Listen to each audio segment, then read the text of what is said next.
Assalamualaikum warahmatullahi wabarakatuh. Halo semuanya teman-teman. Selamat siang, selamat datang kembali di channel kesayangan kita, channel Ilo Entry, dan masih bersama saya Ilo. Dimanapun teman-teman berada, semoga teman-teman selalu dalam keadaan sehat walafiat tanpa kekurangan satu apapun. Amin, amin ya robbal alamin. Dan pada kesempatan yang baik ini kami akan membawakan salah satu kisah dari penulis favorit kita semua, yaitu Walensky. Wow, Walensky si Yuda Sanggabuana. Tapi kesempatan kali ini kami tidak akan membawakan kisah Yuda, tapi Walensky dengan karyanya yang lain ya. Kisahnya nggak kalah keren ya teman-teman ya. Tapi sebelum kita masuk ke dalam kisahnya, buat teman-teman mungkin yang suka baca bisa mengunjungi karya karsa daripada Walensky. Kisahnya keren-keren banget di sana teman-teman ya. Dan juga buat teman-teman yang mungkin baru bergabung, kami ucapkan selamat bergabung. Silakan bisa diklik dulu tombol subscribe-nya. Jangan lupa lonceng notifikasinya juga dinyalakan agar teman-teman selalu mendapatkan notifikasi dari konten-konten yang akan kami upload di setiap harinya. Oh iya teman-teman, nih di Jakarta nih udah beberapa hari ini hujan terus nih teman-teman. Jadi apa namanya, nggak pagi, siang, malam hujan terus. Di tempat teman-teman gimana? Tapi semoga semuanya baik-baik aja ya teman-teman ya. Oke, nggak pakai lama-lama lagi, langsung saja kita masuk ke dalam kisahnya. Pasti udah nggak sabaran kan untuk dengar kisah dari Walensky. Langsung saja kita masuk ke dalam kisahnya. Dari halaman belakang rumah Bang Ilo, kita menuju ke Jawa Tengah.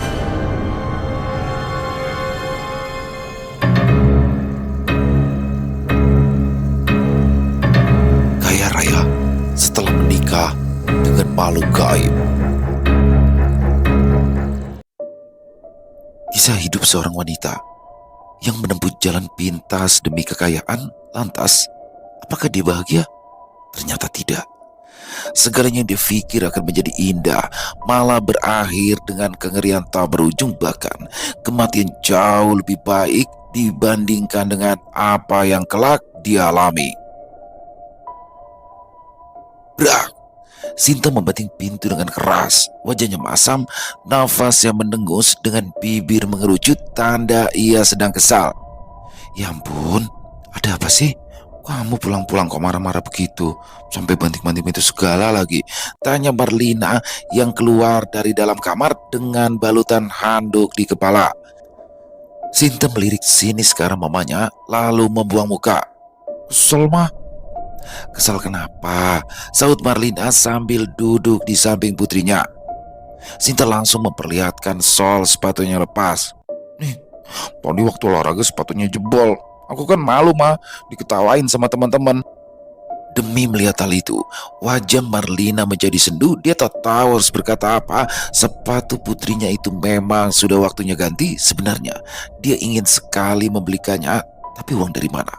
Sedangkan uang kontrakan saja ia sudah menunggak sampai 3 bulan. Sementara uang yang tersisa kini hanya cukup untuk ongkos dan makan sampai akhir bulan saja. Pokoknya aku minta ganti yang baru. Aku gak mau pakai sepatu ini lagi, teriak Sinta sambil menghentakkan kaki lalu berjalan masuk ke dalam kamar. Marlina hanya bisa menghela nafas sambil membanting punggungnya pada sandaran kursi. Kian hari, beban hidupnya kian berat. Sejak dia ditinggal kabur oleh suaminya yang main gila dengan wanita lain, dunia seakan berubah. Dia yang tadinya hanya ibu rumah tangga biasa, tiba-tiba harus membanting tulang demi bertahan hidup, termasuk membayar uang kontrakan dan biaya sekolah Sinta yang sudah menginjak kelas 2 SMA. Sesuatu yang sama sekali tak pernah ia bayangkan. Penghasilannya sebagai sales gerai kosmetik belum cukup untuk memenuhi semua kebutuhan hidup. Tapi mau bagaimana lagi? Hanya itu yang saat ini bisa dia lakukan. Sinta, Mama berangkat dulu ya. Kalau kamu mau makan, sudah Mama siapkan di atas meja, ucap Marlina sambil mematutkan pakaiannya di depan cermin. Paling pakai telur dadar lagi. Bosen, jawab Sinta dengan suara yang terbenam di balik bantal. Marlina membisu, lidahnya keluh. Ucapan putrinya tadi bagai sembilu yang menyayat hati, perih tapi tak berdarah. Lin, kenapa? Kok ngelamun sih? Tanya Desi, temannya sesama sales. Gak apa-apa Des, cuma lagi pusing aja. Pusing? Kamu sakit? Bukan pusing itu. Tapi aku pusing gak punya duit. Sama dong kalau gitu. Aku juga dong. Marlina tersenyum kecut segala canda dan kelakar Desi. Berikutnya, cuma dia tanggapi ala kadarnya, badannya memang di situ, tapi pikirannya melayang kemana-mana. Lina, kamu Marlina kan? Marlina seketika menoleh. Di belakangnya berdiri seorang wanita dengan semerbak wangi parfum mahal. Sejenak Marlina mengerjitkan dahi, berusaha mengingat-ingat, lalu wajahnya berubah sumringah sambil memekik girang. Ningsih, kamu Purwaningsih? Ya Tuhan, aku sampai nggak kenalin loh. Apa kabar Lin? Kamu kerja di sini ya? Iya Ning, kamu kemana aja? Lama loh nggak ada kabarnya. Oh, aku pindah ke kota lain. Ini sengaja pulang untuk menengok ibu. Tapi sebentar mau cari oleh-oleh dulu. Udah enak juga dong kalau datang tangan kosong. Makanya dari bandara aku langsung mampir ke mall ini. Marlina tak terlalu menggubris jawaban Ningsi. Matanya jelalatan memandangi penampilan teman sebangkunya semasa SMA itu yang kini jauh berbeda. Apalagi dengan segala perhiasan yang dikenakannya. Oh iya, si Teguh apa kabarnya Lin? Kalian sekarang udah punya anak berapa? Sambung Ningsi bertanya. Mendengar pertanyaan itu, spontan wajah Marlina berubah, dia ragu untuk menjawab. Namun akhirnya ia utarakan apa adanya. Minggat Ning? Hah? Minggat? Minggat gimana? Rancang ceritanya Ning. Pokoknya sekarang aku cuma tinggal berdua sama anakku. Ya ampun. Ya udah. Kamu pulang jam berapa? Nanti kita makan sambil ngobrol-ngobrol deh. Aku kangen banget tahu sama kamu. Setengah jam lagi lah, sekitar segitu, jawab Marlina setelah melirik ke arah jam tangannya. Oke, kalau gitu aku ke supermarket dulu. Nanti aku balik lagi ke sini ya. Marlina mengangguk, lalu diam terpaku memandangi Ningsi yang pergi kian menjauh. Marlina benar-benar takjub dengan penampilan tempatnya itu.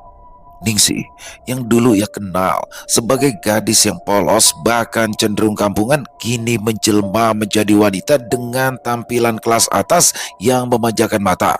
Betapa cepat hidupnya berubah. Setengah jam kemudian, Ningsi datang kembali sambil menenteng begitu banyak kantong belanjaan. Marlina cuma bisa tersenyum iri. Dia sudah lupa kapan terakhir kalinya ia pernah berbelanja sebanyak itu. Nih, aku beliin buat kamu sama anak kamu. Siapa namanya? Oh iya, Sinta kan ya? Ujar Ningsi sambil menyerahkan dua kantong belanjaan berisi berbagai macam makanan dan juga buah-buahan. Duh, gak usah repot-repot Ning, balas Marlina terlihat sungkan. Lah pakai malu-malu segala. Yuk, kita mau makan di mana nih? Terserah kamu aja. Oh ya udah, kita makan di sana aja yuk, ujar Ningsi sambil menunjuk ke arah sebuah restoran Jepang yang tak jauh dari tempat mereka berdiri. Jangan di situ Ning, itu mahal tahu. Gak apa-apa, aku yang traktir. Oke, ayo. Marlina cuma bisa diam sambil berjalan mengikuti Ningsi. Keduanya lantas masuk, lalu duduk berhadapan-hadapan. Sang pelayan datang dan langsung menyerahkan daftar menu. Marlina cuma membisu saat membaca nama hidangan yang tak satu pun ia kenali. Kamu mau pesan apa? Tanya Ningsi. Samain aja deh sama kamu, jawab Marlina malu-malu. Oke, ya udah. Saya pesan yang ini dua ya Mas, sambung Ningsi sembari menunjuk daftar menu. Lin, gimana ceritanya dong? Si Teguh kok bisa minggat? Dari tadi aku penasaran tahu, tanya Ningsi. Sebentar Marlina menghela nafas, lalu ia pun menceritakan apa yang telah terjadi. Cerita sedih tentang suaminya yang kepincut wanita lain, lalu pergi begitu saja meninggalkan dirinya dan juga Sinta. Ya Allah, aku benar-benar gak nyangka loh Lin. Padahal kalian itu kan pacaran udah lama ya. Si Teguh juga kayaknya cinta mati deh sama kamu. Kalian itu termasuk pasangan yang serasi waktu SMA dulu. Udahlah Ning, gak usah dibahas, bikin nyesek. Sorry ya Lin. Yaudah, kita bahas yang lain aja. Gimana kabar Sinta anak kamu? Sekarang udah kelas berapa dia? Sudah kelas 2 SMA Ning. Ya ampun, gak berasa ya. Padahal dulu masih kecil loh.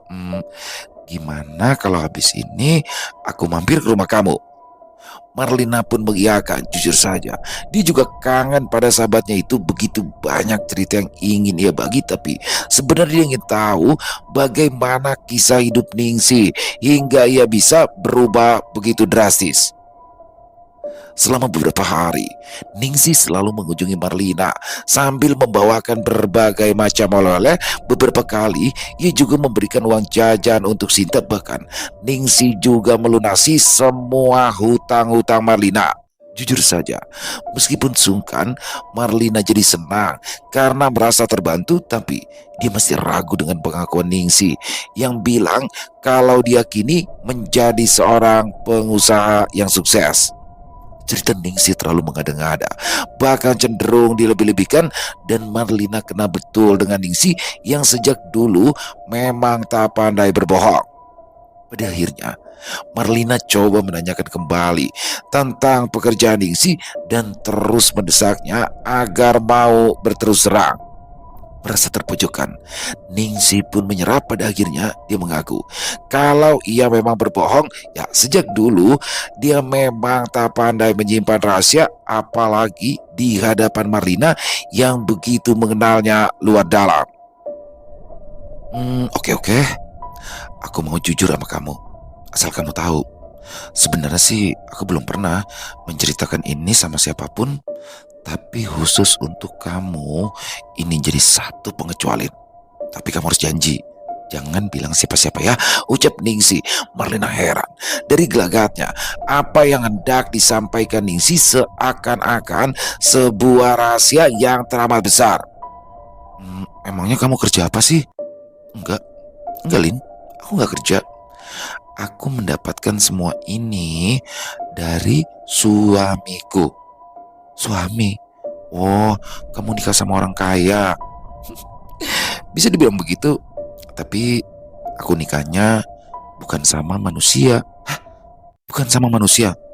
Maksud kamu gimana sih? Sebertanding si celingak-celinguk, memastikan kalau tak ada orang lain yang mendengarkan. Lalu ia berbisik lirih persis di dekat telinga Marlina. Aku nikah sama siluman. Pesugihan, Lin. Jangan bercanda ya, Ning. Aku nanya serius loh. Balas Marlina sedikit kesal karena merasa dipermainkan. Aku gak bercanda kok. Aku serius. Sudah hampir 3 tahun aku menjalani semua ini. Dan hasilnya bisa kamu lihat sendiri dong, saut Ningsih seraya membentangkan tangan seolah memamerkan dirinya. Tunggu dulu. Ini kamu beneran nikah sama siluman? Jadi suami istri gitu? Tanya Marlina lagi, minta untuk diyakinkan, padahal dirinya merasa kali ini Ningsih tak lagi bohong. Iya, beneran. Masa iya aku bohong lagi sih? Lalu kalian itu tinggal satu rumah atau bagaimana? Ya, aku gak ngerti. Tolong jelaskan dong. Ya gak gitu juga dong, Lin. Ya namanya juga nikah sama makhluk gaib, udah pasti caranya juga beda dong. Kami itu gak tinggal satu rumah, dan suamiku itu cuma datang di waktu-waktu tertentu aja. Ya Tuhan, edan kamu, Ning, saut Marlina sembari geleng-geleng kepala. Ningsih cuma tersenyum sambil mengangkat bahu. Ia pun kembali melanjutkan penuturannya. Ya, tadinya aku juga gak nyangka bakalan begini, Lin. Tapi aku terpaksa. Keluarga aku terlilit hutang yang amat besar, dan gara-gara itu orang tuaku jadi sakit. Semua harta udah ludes terjual. Putus asa deh. Sampai akhirnya ada yang menawarkan aku untuk menempuh cara ini. Marlina terdiam. Alasan Ningsih terdengar klise, sudah terlalu banyak kisah serupa yang ia dengar. Tapi siapa kira justru kini sahabatnya sendiri yang mengalaminya. Sungguh ironis. Kalau benar begitu, memangnya kamu gak takut sama resikonya? Kata orang-orang kan pesugihan itu biasanya minta tumbal. Ya betul, tapi tumbal itu kan gak harus dari keluarga sendiri dong. Bisa dari orang lain, dan itu juga setahun sekali. Tumbal nyawa? Tanya Marlina. Iya, tumbal nyawa bayi yang baru lahir. Marlina terperanjat, mulutnya menganga, bulu kuduknya seketika merinding. Gila kamu, Ning. Kok kamu tega sih? Lalu bayi siapa yang kamu sudah tumbalkan? Ya bayi orang lain, aku gak kenal. Aku cuma diminta untuk memberikan tanda pada si calon korban. Lalu siluman itu deh yang datang sendiri jemputnya. Ya Tuhan, Marlina cuma bisa geleng-geleng kepala. Ia benar-benar tak menyangka kalau Ningsih yang dulunya ia kenal begitu polos, kini berbicara tanpa empati, layaknya pembunuh berdarah dingin. Tapi dia tidak mau menghakimi. Di dunia yang gila ini, segalanya bisa saja terjadi, apalagi bila sudah berurusan dengan uang. Setiap orang punya caranya masing-masing untuk mendapatkannya, bahkan dengan cara keji sekalipun, seperti yang baru saja Ningsi sampaikan. Selama beberapa hari, cerita Ningsih selalu terngiang-ngiang di telinga Marlina, begitu mengusik pikirannya. Jujur saja, dia salut dengan Ningsih yang berani mengambil resiko untuk menempuh jalan gila itu. Bahkan dia sangsi, apakah dia berani melakukan hal yang sama bila berada di posisi Ningsih. Tapi semakin direnungi, Marlina merasa kalau saat ini dirinya juga ada dalam situasi yang mirip, memang tak sama persis. Tetapi impitan ekonomi yang saat ini ia alami membuat dirinya merasa terwakili oleh cerita Ningsih. Sampai akhirnya bisikan setan pun mulai menyelinap ke dalam hatinya, menguasai pikirannya, menutupi keimanannya, hingga membuatnya tergoda untuk meniru jalan yang ditempuh Ningsih. Kalau Ningsih bisa, kenapa aku tidak? Lagi pula dari cerita Ningsih, resikonya tidak terlalu menakutkan. Dia pun lantas menakar dan meyakinkan diri kalau ia juga sanggup untuk melakukannya. Ningsih, apa kamu bisa bantu aku untuk ngikuti jejakmu? Tanya Marlina pada Ningsih. Untuk sesaat Ningsih hanya bisa tersenyum. Marlina jadi sedikit heran kala melihat reaksi dari sahabatnya itu. Kenapa kamu malah senyum-senyum gitu? Aku serius, Ning, desak Marlina. Sudah kuduga kalau kamu akan memintanya. Aku itu kenal banget sama kamu, Lin. Kamu itu gak terbiasa hidup susah. Tapi apa kamu yakin? Kamu tahu kan kalau jalan ini adalah jalan yang dilaknat Tuhan. Setan sama Tuhan. Di mana dia saat aku membutuhkannya? Justru malah kamu yang datang jadi malaikat penolong. Dan aku yakin kalau ini semua adalah jalan keluar dari semua kesulitanku. Tapi apa kamu sudah mantap? Asal kamu tahu loh, setelah kamu melakukannya, tak ada lagi jalan untuk kembali. Dan kamu selamanya akan menjadi budak siluman itu. Aku sudah siap, Ning. Semua sudah kupikirkan baik-baik. Lebih baik jadi budak siluman tapi hidup senang daripada terus-terusan hidup susah. Aku udah gak sanggup, Ning. Kalau aja ndak inget Sinta, rasanya aku mau mati aja. Ningsih kembali tersenyum. Dia maklum dengan sikap sahabatnya itu. Marlina, anak semata wayang dari keluarga yang dulunya kaya. Dia sejak kecil begitu dimanja hingga akhirnya cinta membutakan matanya. Dia nekat menikahi Teguh, kekasihnya sejak SMA, meski pemuda itu berasal dari keluarga yang ekonominya tergolong pas-pasan. Pada awalnya mereka memang bahagia. Orang tua Marlina terus memberikan dukungan berupa limpahan uang yang justru membuat pasangan itu jadi terlena. Namun nasib mulai berbalik sejak papanya Marlina masuk penjara karena tersangkut skandal korupsi hingga semua hartanya disita. Mamanya yang shock, kemudian jadi sakit-sakitan hingga akhirnya meninggal dunia akibat tak kuat menanggung malu dan hebatnya tekanan batin. Namun semua kesengsaraan itu rupanya belum cukup. Teguh yang menjadi sandaran Marlina satu-satunya malah bertingkah gila dengan main serong lalu pergi meninggalkan anak istrinya. Oke, baik, kalau memang kamu udah yakin, besok kamu ikut aku ya, ucap Ningsih yang langsung disambut senyuman Marlina.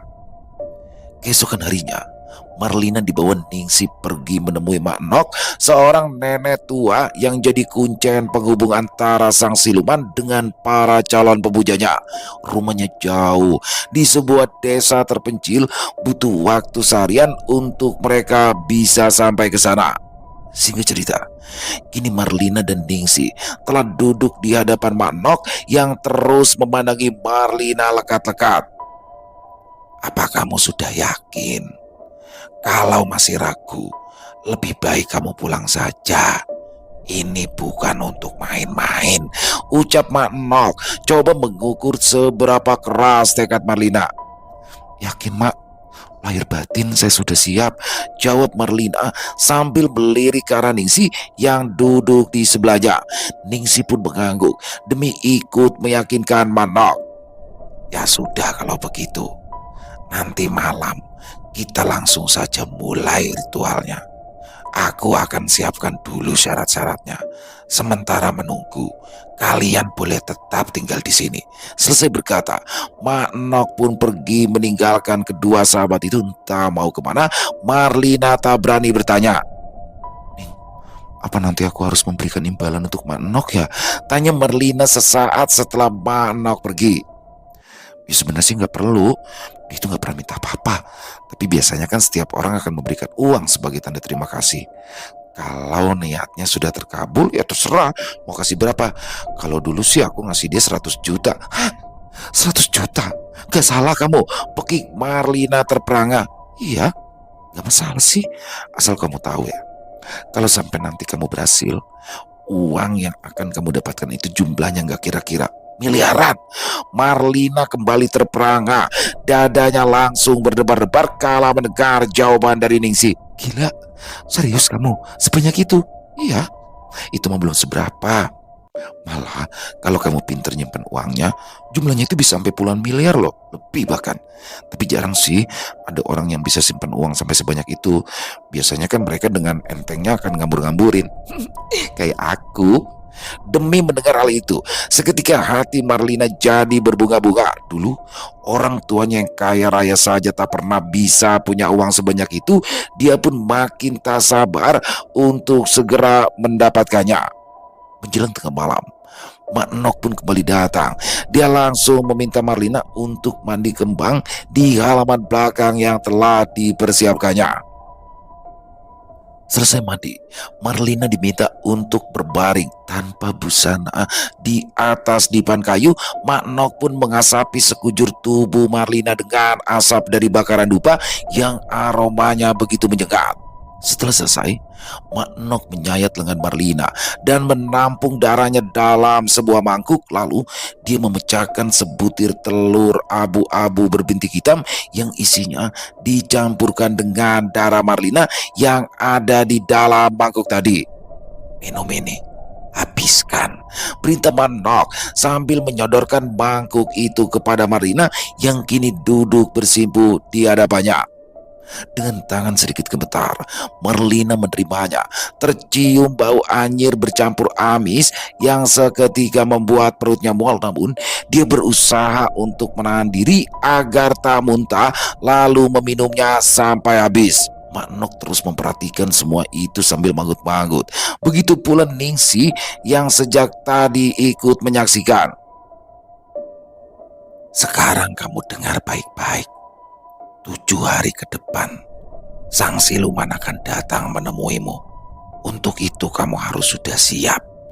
Itu adalah malam pertamamu sebagai pengantin. Tapi ingat, jangan sampai ada orang yang tahu saat kamu melakukannya, atau semuanya akan sia-sia. Marlina pun mengangguk, meski sebenarnya dia masih kurang paham, tapi dia pikir selebihnya nanti bisa ia tanyakan kepada Ningsi. Dan satu hal lagi, setelah itu kamu sudah harus memberikan tumbal sebelum genap 1 bulan. Aku tak perlu lagi menjelaskan caranya. Kamu nanti bisa tanyakan pada temanmu ini, pesan Manok lagi. Ya mak, balas Marlina mengangguk patuh. Bagus. Sekarang kalian boleh pulang, ucap Manok menutup semua rangkaian upacaranya. Sepanjang perjalanan pulang, Marlina pun meminta petunjuk dari Ningsi atas semua hal yang ia kurang mengerti. Ning, untuk melakukannya, apa aku harus punya kamar khusus? Loh iya, kamu kan tadi dengar sendiri, Manok bilang jangan sampai ada orang lain yang tahu. Aku baru kepikiran, di rumah itu kan ada Sinta. Ningsi malah tertawa. Marlina jadi tambah bingung. Apa yang lucu? Ya ampun Lin, gitu aja kok repot sih. Kamu itu kan tinggal pesan kamar hotel, beres deh. Loh, Emangnya bisa begitu? Ya kenapa enggak? Dia itu kan makhluk gaib. Dimanapun kamu berada, dia pasti akan menemukan kamu. Marlina langsung manggut-manggut, lalu ia pun lanjut bertanya tentang hal lainnya. Kira-kira tampangnya seperti apa ya, Ning? Apa dia nakutin? Ningsi menggeleng sambil tersenyum. Sama sekali enggak sih. Dia itu akan datang dalam wujud lelaki biasa. Pokoknya kamu nggak perlu takut. Tapi kata Mak Nok, suatu saat nanti ya dia pasti akan datang dalam wujud aslinya. Duh, memang wujud aslinya gimana ya, Ning? Ya aku sih nggak tahu. Selama ini dia belum pernah nunjukin wujud aslinya sama aku sih. Tapi kata Mak Nok, dia itu punya wujud aslinya seekor ular. Marlina langsung kaget. Ular? Kenapa mesti binatang yang satu itu? Ya, sejak dulu ia paling takut dengan makhluk melata yang menjijikan itu. Kenapa? Takut. Ejek Ningsi begitu melihat wajah Marlina yang berubah kecut. Iya, kamu kan tahu sendiri. Dari dulu kan aku paling takut sama ular. Tenang aja, Lin. Aku punya tips buat kamu.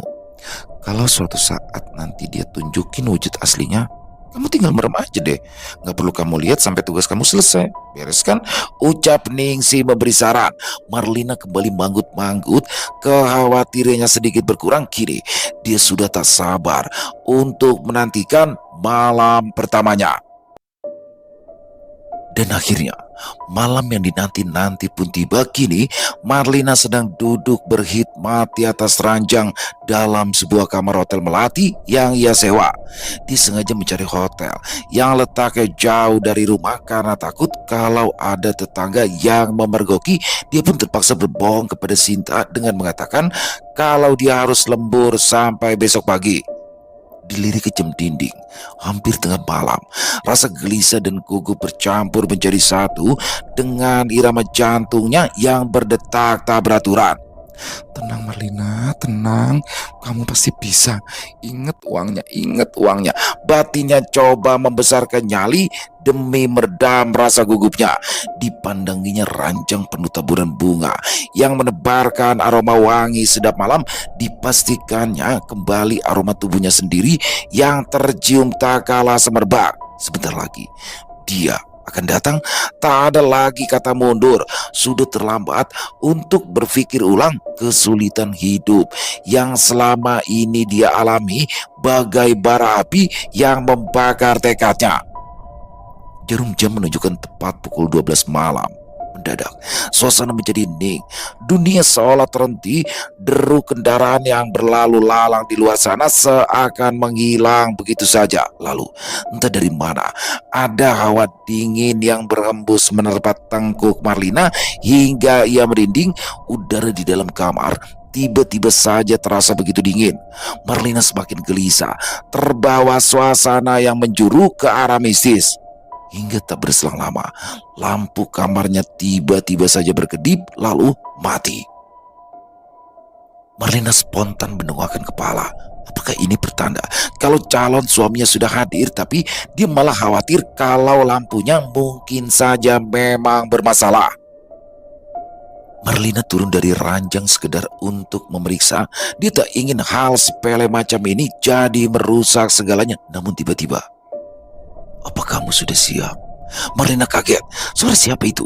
Dia memicingkan mata, memaksakan pandangan menembus remang demi melihat ke arah sumber suara. Dan akhirnya dia menemukan apa yang dia cari. Di sana, di balik kegelapan, terlihat seorang lelaki sedang duduk di kursi membelakangi dirinya. Padahal jelas-jelas kursi itu tadinya ada di tempat lain. Bagaimana bisa? Lantas Marlina teringat cerita Ningsi kalau siluman itu bisa hadir dengan berbagai macam cara. Namun Marlina tak berani mendekat. Sementara lelaki itu masih duduk di sana seolah sedang menikmati suasana. Kenapa diam? Apa kamu sudah siap? Tanya lelaki itu mengulangi pertanyaannya. Marlina mengangguk. Dia berusaha bersikap setenang mungkin. Tapi rasa takut yang sejak tadi jinak kini malah merajalela.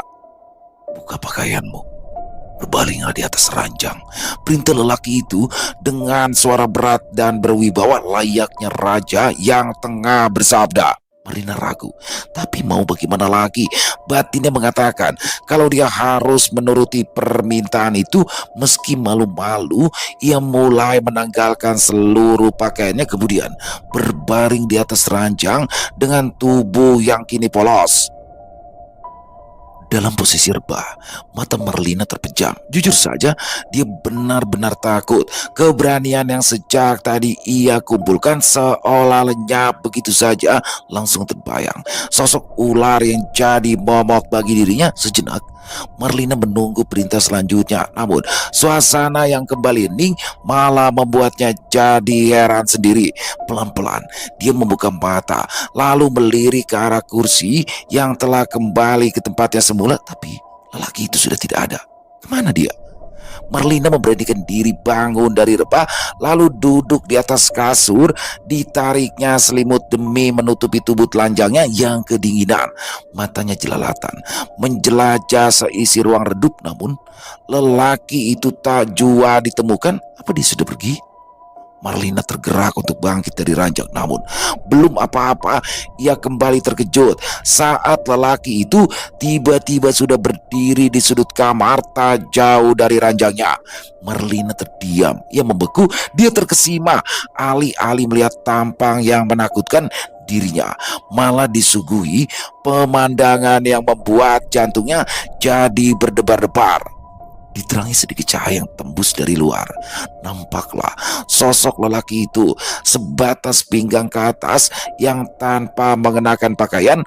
Wajahnya begitu tampan, nyaris tanpa celah, kulitnya putih bersih, tubuhnya kekar dan atletis dengan otot mengukir layaknya dewa-dewa dari Yunani. Namun semua kekaguman itu seketika sirna saat lelaki itu maju 2 langkah hingga seluruh badan telanjangnya jadi terlihat. Astaga! Marlina tersurut mundur sambil memalingkan wajah. Ternyata kemaluan lelaki itu berupa seekor ular bersisi kehijauan yang meliuk-liuk sambil mendesis-desiskan lidahnya. Ya Tuhan, kenapa? Kamu takut?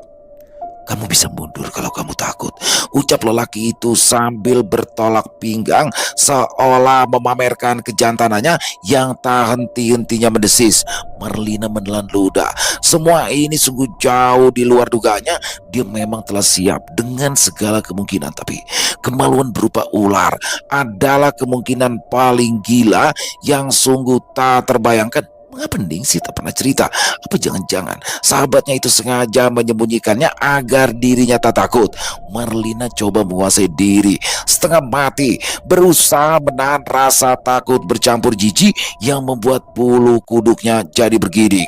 Namun dia kesulitan untuk menyingkirkan semua rasa itu. Bagaimana bisa? Dia tak sanggup membayangkan seandainya binatang melata itu benar-benar masuk ke dalam organ kewanitaannya, apa jadinya nanti? Tapi lelaki itu seperti tahu apa yang ada di dalam pikiran Marlina. Ia kembali berucap dengan suara lembut yang sedikit membujuk. Kamu tidak perlu khawatir. Aku tidak akan menyakitimu. Kau adalah calon istriku. Aku akan memperlakukanmu dengan baik dan akan memberikanmu kesenangan yang belum pernah kau rasakan. Mendengar ucapan itu, Marlina jadi sedikit lebih tenang, tapi dia belum sepenuhnya percaya. Apa iya seperti itu? Bagaimana kalau dia bohong? Jika manusia saja bisa ingkar, apalagi siluman? Namun lelaki itu mulai mendekat. Suara desis ular di sela pangkal pahanya terdengar makin menakutkan. Marlina cuma bisa pasrah, lalu berbaring sambil memejamkan mata. Sudah kepalang tangguh, apapun yang terjadi, terjadilah. Sang siluman perlahan ikut berbaring persis di samping Marlina. Namun siapa sangka ternyata tubuh lelaki itu begitu wangi. Aromanya sama persis seperti parfum yang sering digunakan Ningsih. Lelaki itu pun memulai aksinya. Marlina hanya diam ketika sang siluman mulai menjamah setiap jengkal lekuk tubuhnya yang padat berisi. Lelaki itu benar-benar menepati ucapannya. Sentuhannya begitu lembut hingga membuat Marlina mulai terlena. Namun ketika kedua paha Marlina dibentangkan dan ular kejantanan lelaki itu menemukan sarang, Marlina seketika memekik. Tapi baginya bukan karena sakit, melainkan karena terkejut merasakan sensasi rasa yang sungguh luar biasa. Marlina memang sudah pernah menikah sebelumnya, namun dia tak pernah merasakan hal semacam itu saat melakukannya dengan suaminya dulu. Dan akhirnya terjadilah dua makhluk berbeda alam menyatu dalam sebuah perbuatan terlarang. Marlina bagai dibawa terbang menembus awan, rasanya seperti masuk ke alam mimpi hingga waktu seolah terabaikan. Entah berapa lama semua itu terjadi, sampai akhirnya semua selesai. Marlina terkulai lemas sambil menggigit bibir. Rasa takutnya sudah hilang tak kemana, berganti dengan luapan rasa yang tak bisa diungkapkan dengan kata-kata. Namun sejak tadi matanya tetap terpejam, tapi dengan begitu justru semuanya bisa ia nikmati tanpa rasa takut. Istriku, aku pergi dulu. Sampai jumpa lagi, bisik lelaki itu persis di telinga Marlina. Marlina hanya mengangguk, lalu memberanikan diri membuka mata. Kini lelaki itu telah berdiri persis di samping ranjang, lalu tiba-tiba menghilang. Marlina bernafas lega. Malam pertamanya telah usai, tapi mengapa dia seolah menyesali kepergian lelaki itu? Mungkin terdengar sedikit gila, namun kini terselip rasa rindu dalam lubuk hatinya. Marlina meraih segelas air putih di atas meja yang ada di samping ranjang. Ia tenggak isinya sampai habis. Tubuhnya yang lengket berbandingkan peluh membuatnya menjadi jengah. Dia ingin segera mandi, namun ketika ia turun dari ranjang dan menjejakkan kakinya di lantai, terasa ada sesuatu yang terinjak. Spontan ia melihat ke bawah dan langsung terperangah sampai melongo. Uang, ya, lantainya kini penuh dengan uang bertebaran memenuhi lantai di sekitar ranjangnya. Gila, apakah ini nyata? Diambilnya selembar uang pecahan 100.000, lalu diterawangnya untuk memastikan kalau itu benar-benar uang asli. Kemudian ia pun melonjak kegirangan seperti orang gila. Kaya? Aku sekarang jadi orang kaya. Apakah ini mimpi? Lalu ia tersenyum geli. Jelas-jelas ia tak bermimpi. Bukankah dia baru saja melacurkan diri kepada siluman? Tapi ia tak peduli. Yang penting adalah hasilnya. Dan ini baru malam pertama. Bagaimana, Lin? Berhasil? Tanya Ningsi saat ia berkunjung ke rumah Marlina esok harinya. Marlina mengangguk sambil tersenyum bangga. Lalu ia membuka tas yang ada di dekatnya dan langsung diperlihatkan kepada Ningsi. Wih, berapa banyak? Berapa banyak? Ningsi membelalakan mata seraya berdecak kagum. 1 tas penuh. Aku belum hitung, mungkin ratusan juta, jawab Marlina dengan girangnya. Sinta gimana? Dia curiga nggak? Tanya Ningsi lagi. Aman, dia nggak tahu apa-apa. Lawang pulang-pulang langsung aku beliin makanan kesukaannya, terus aku kasih duit deh. Aku bilang kalau itu hasil lembur tadi malam. Bisa aja deh kamu. Terus semalam rasanya gimana? Ningsi mengedipkan mata sambil sunggingkan senyum nakal. Gila Ning, kalau Teguh mah gak ada apa-apanya. Tapi kamu kok gak cerita sih kalau anunya itu loh berbentuk ular. Aku sampai kaget, jawab Marlina. Ya maaf, aku memang sengaja sih ngasih kejutan. Habis kalau aku cerita, kamu pasti ketakutan. Malah bisa-bisa kamu gak jadi deh. Marlina tersenyum kala mendengar jawaban itu. Ya, Ningsi benar. Hal itu memang membuatnya terkejut. Tapi apapun itu, semuanya kini telah berhasil ia lalui. Sekarang tinggal langkah selanjutnya, mencari tumbal. Terus kamu udah dapat calon tumbalnya? Tanya Ningsi kini dengan wajah serius. Belum sih Ning, tapi pasti segera aku cari deh. Kamu ada saran gak? Saut Marlina setengah berbisik. Gak ada. Kamu kan tahu sendiri, aku udah lama gak tinggal di sini. Jadi aku gak tahu di mana ada wanita yang hamil tua atau bayi yang baru lahir. Marlina mengangguk. Dia juga belum tahu di mana harus mencarinya. Lalu dia teringat kalau pernah ada melihat tetangganya yang sedang hamil besar. Dia pun langsung tersenyum dengan mata memicing licik. Lin, besok aku pulang ya. Jaga diri baik-baik, dan mulai sekarang kita harus sering-sering berkabar. Lain waktu aku undang deh kamu untuk datang ke rumahku, ujar Ningsih memohon pamit. Makasih Yoning, aku nggak tahu harus bilang apa. Kamu memang dewa penolongku, balas Marlina lalu memeluk sahabatnya itu erat-erat. Seminggu telah berlalu. Kini, Marlina bagai menemukan kehidupannya yang telah lama hilang. Dia pun berniat untuk keluar dari pekerjaannya sesuai saran dari Ningsih. Dia akan memulai sebuah usaha sebagai penyamaran agar semuanya terlihat wajar di mata orang. Marlina berniat untuk membuka salon kecantikan atau toko kosmetik sesuai apa yang digelutinya selama ini. Tapi itu urusan nanti.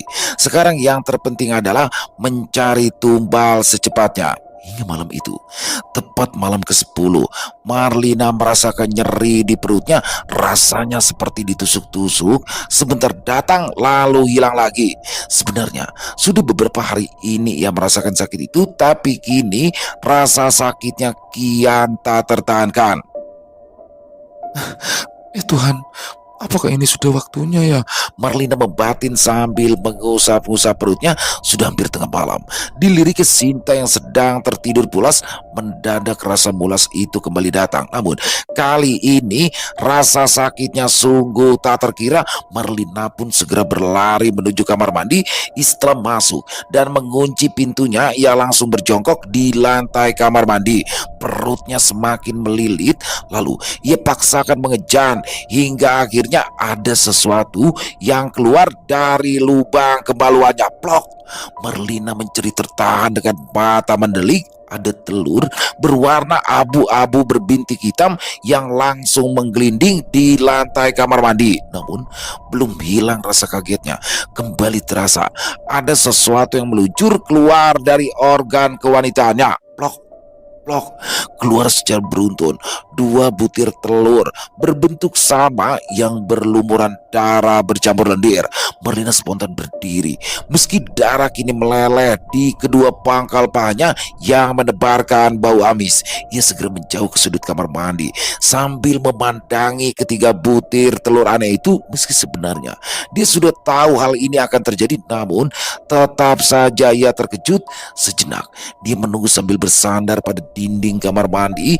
Lalu tiba-tiba saja dua dari tiga butir telur itu nampak bergerak-gerak lalu prak, pecah. Astaga, Marlina menjerit tertahan saat melihat ada dua ekor ular kecil bersisi kehijauan yang keluar dari dalam cangkang telur yang pecah.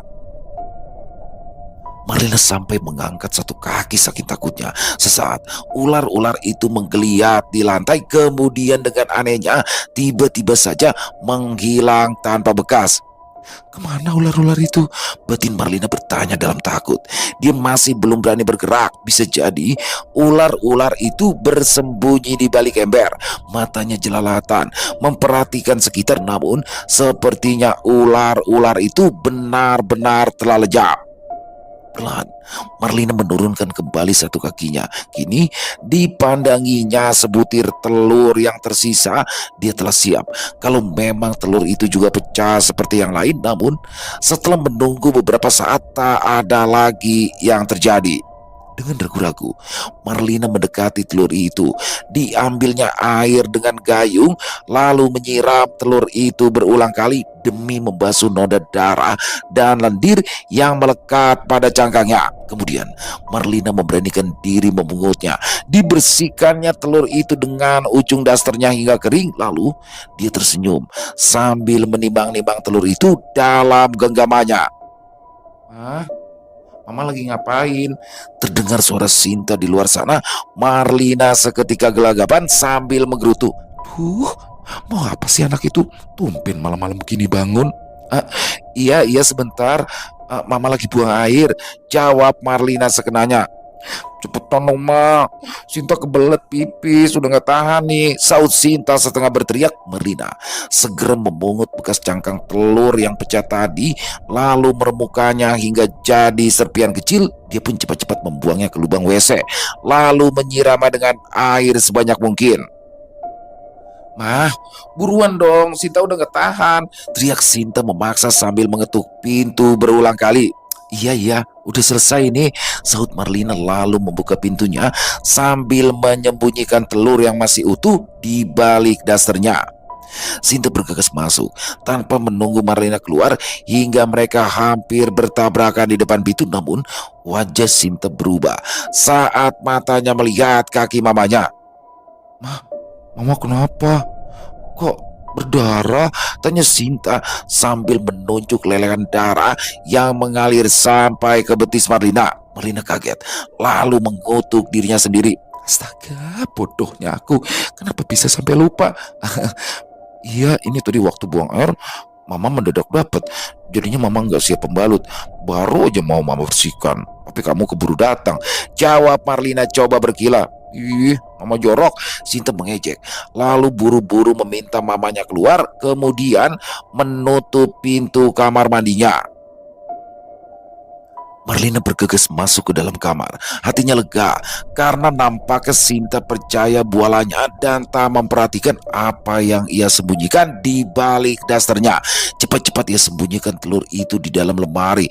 Di sela-sela tumpukan pakaian lama pada ambalan yang paling bawah, dia yakin kalau Sinta tak akan bisa menemukannya. Lantas dibersihkannya lelehan darah pada kedua kakinya. Berlembar-lembar tisu dihabiskan hingga akhirnya noda itu hilang meski bau amisnya masih samar tercium. "Mama!" terdengar suara Sinta memekik dari kamar mandi. Marlina bergegas kembali ke sana dan mendapati Sinta sedang berdiri ketakutan persis di luar kamar mandi. "Kenapa?" tanya Marlina. "Ada ular, Ma. Ada ular kecil-kecil di dalam kamar mandi," sahut Sinta setengah berteriak dengan wajah pucat sambil menunjuk-nunjuk. "Ya Tuhan, jangan-jangan itu ular yang tadi," batin Marlina. Coba menerka, diambilnya sapu demi mempersenjatai diri. Mendadak terdengar suara yang begitu ia kenali. "Jangan kamu sakiti ular-ular itu. Mereka adalah anak-anak kita." Marlina kaget hingga sapu di tangannya terlepas. Di sudut sana, sang siluman berdiri sambil menatap tajam ke arahnya. Lelaki itu kini mengenakan pakaian yang aneh. Marlina melirik ke arah Sinta demi melihat respon gadis belia itu, tapi nampaknya Sinta tak bisa melihat keberadaan sang siluman. Marlina mengangguk, lalu ia coba membujuk Sinta agar putrinya itu tidak bertambah panik. "Ular apaan sih? Jangan ngaco deh. Kamu itu kan baru bangun tidur. Mungkin kamu masih ngantuk, maka jadinya ngelantur." Sinta terdiam, sepertinya dia terpengaruh oleh ucapan Marlina. Terlihat dari wajahnya yang jadi meragu. Marlina pun mengambil kesempatan dengan kembali mengucapkan kalimat yang bisa membuat putrinya tenang. "Dah, gak ada apa-apa. Lebih baik kamu tidur. Besok sekolah kan, nanti kamu kesiangan loh." Sinta mengangguk mengiyakan. Ia pun berbalik pergi menuju kamar. Marlina lega. Matanya kembali melirik ke arah siluman tadi, namun rupanya dia telah pergi. Sesaat Marlina tertegun, terngiang kembali ucapan siluman itu.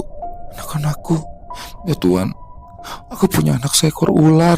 Namun Marlina tak ingin perasaannya terlalu larut dalam drama. Dia sadar kalau ini adalah resiko dari perbuatannya, sebuah resiko yang dianggapnya setimpal dengan hasil yang dia raih.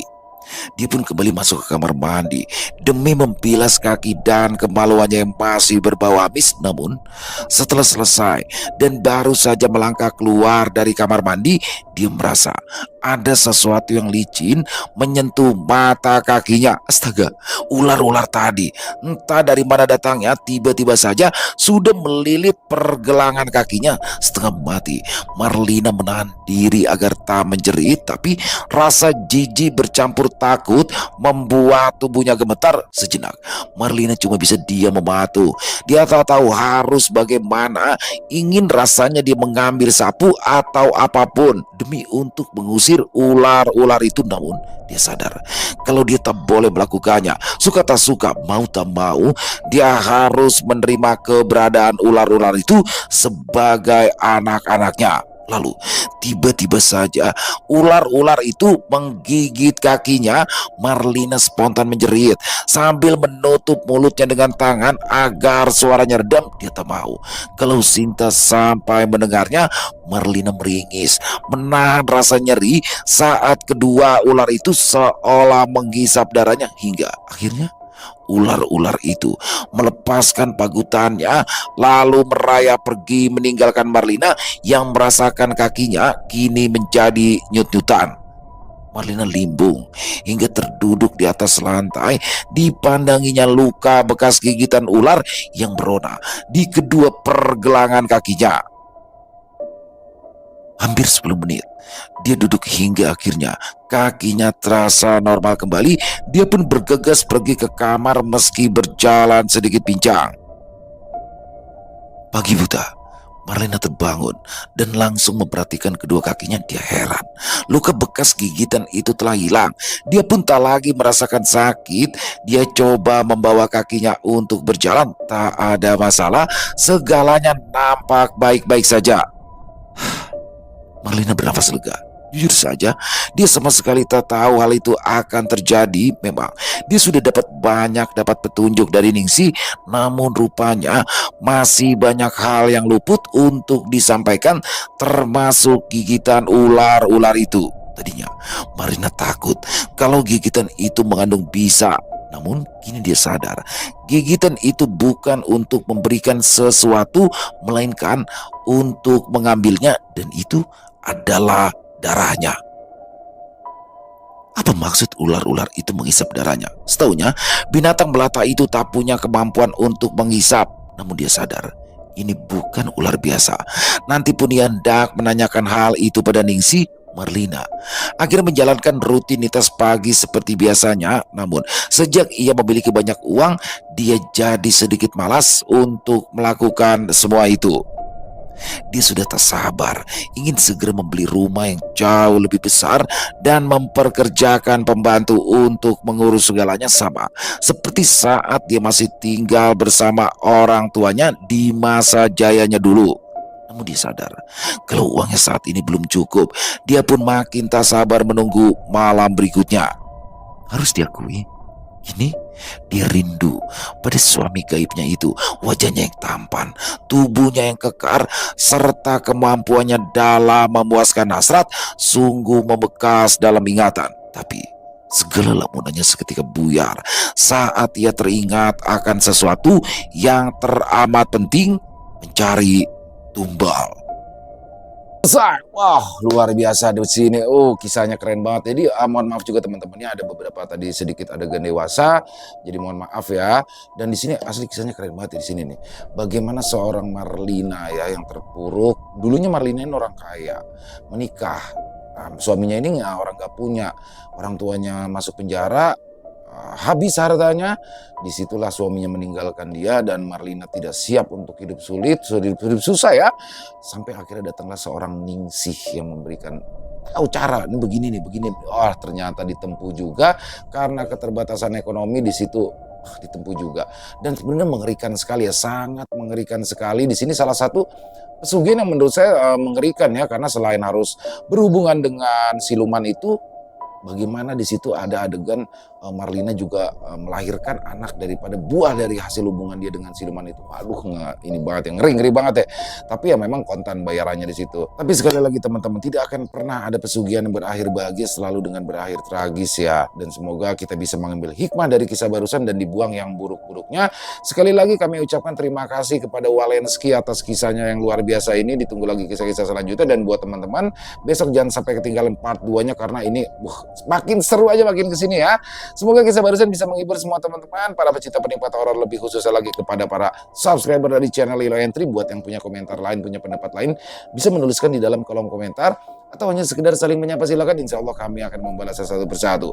Dan buat teman-teman mungkin yang baru bergabung, bisa diklik dulu tombol subscribe-nya. Jangan lupa lonceng notifikasinya dinyalakan agar teman-teman selalu mendapatkan notifikasi dari konten-konten yang akan kami upload di setiap harinya. Dan buat teman-teman yang suka dengan videonya, bisa diklik tombol like-nya ya. Boleh juga dong dibantu di share link videonya ini ke teman-teman yang lain agar juga ikut merasa terhibur. Kami ingin mengucapkan terima kasih juga kepada seluruh teman-teman yang sudah selalu setia hadir, yang sudah selalu mendukung kami. Karena teman-temanlah kami selalu bersemangat berkarya di setiap harinya. Dan di akhir kata saya Ilo mengucapkan permohonan maaf apabila mungkin dalam pembawaan kisahnya barusan ada kata-kata saya yang salah, ataupun ada kata-kata saya mungkin yang kurang berkenan. Saya mohon dibukakan pintu maaf yang seluas-luasnya. Sampai berjumpa lagi besok jam 12 siang masih bersama saya Ilo di channel Ilo Entry. Salam sehat, sukses, bahagia selalu untuk kita semua. Assalamualaikum warahmatullahi wabarakatuh.